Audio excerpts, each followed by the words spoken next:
Trump के जीतने से ऐसा लग रहा है कि अमेरिका पूरी तरह से इजराइल का गुलाम बन चुका है और अमेरिका की अब की जो सरकार बनने वाली है यह अमेरिका के लिए नहीं बल्कि सिर्फ इजराइल के हक के लिए, इजराइल के वॉर क्राइम को रोकने के लिए, नेतन्याहू एक इंसान को बचाने के लिए एक पूरे देश का सिस्टम ही बदल दिया गया है। दोस्तों, अब जो नेतन्याहू के बचाव में आया है वो है अमेरिका का टॉप लेवल का सेनेटर जो कि ट्रंप की पार्टी का है और बड़े ही जोश में उसने खतरनाक बयान देते हुए आईसीसी इंटरनेशनल क्रिमिनल कोर्ट को ही धमकी दे दी है। इंटरनेशनल क्रिमिनल कोर्ट है इसलिए कि दुनिया में जिसको कोई सजा ना दे सके उसको अंतर्राष्ट्रीय कोर्ट सजा दे सके। ऐसे में उसी अंतर्राष्ट्रीय क्रिमिनल कोर्ट को ट्रंप का नेता धमका रहा है कि अगर आईसीसी ने नेतन्याहू के खिलाफ कोई भी सुनवाई और कार्रवाई की तो आईसीसी को ही ब्लॉक कर दिया जाएगा, आईसीसी पर ही पाबंदी लगाई जाएगी और आईसीसी के जजों के खिलाफ कार्रवाई की जाएगी। ये इंटरनेशनल क्रिमिनल कोर्ट को दोगला अमेरिका धमकी दे रहा है। सोचिए, इंसानियत, संविधान और कानून की बात करने वाला नौटंकी अमेरिका का ये है पजामा। आज पजामा खुल गया, औकात अमेरिका के सामने आ गई कि ये दोगले हैं।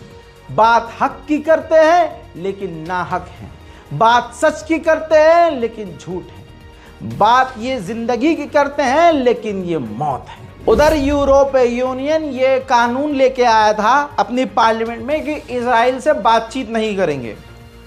वीटो पावर का इस्तेमाल किया ऐसे में नीदरलैंड और पोलैंड ने और कहा कि ऐसा नहीं हो सकता, हमें इजराइल से बातचीत जारी ही रखनी होगी। नेतन्याहू ने मीडिया को इंटरव्यू देते हुए लेबनान से अपनी 3 शर्तें मेन रखी हैं कि अगर ये शर्त मान ले तो हम सीज फायर कर लेंगे। पहली शर्त ये कि बॉर्डर से हिजबुल्लाह दूर रहे। दूसरी शर्त ये कि लेबनान से सीरिया और सीरिया से लेबनान का जो वो लिंक है हथियारों का आना जाना वो बंद हो। तीसरा ये कि इजराइल को पूरा अधिकार मिले कि हम कभी भी जब हमें खतरा लगे हम लेबनान में ज़मीनी फौज भेजकर कभी भी हमला कर सके या हवाई हमला हम कभी भी कर सकें। ये 3 शर्तें अगर मान ली जाए तो हम आज ही सीज फायर कर लेंगे। खबर ये आ रही है कि नेतन्याहू की इन तमाम मांगों का लेबनान की गवर्नमेंट ने लिखित में इजराइल को जवाब दिया है, लेकिन लिखित में जवाब क्या दिया है अभी तक वो लेबनान की बात सामने नहीं आई है। एक तरफ सीज फायर की बात हो रही है, दूसरी तरफ लेबनान पर इजराइल हमलावर है। ताज़ा तरीन हमलों में लेबनान का हाल देख लीजिए।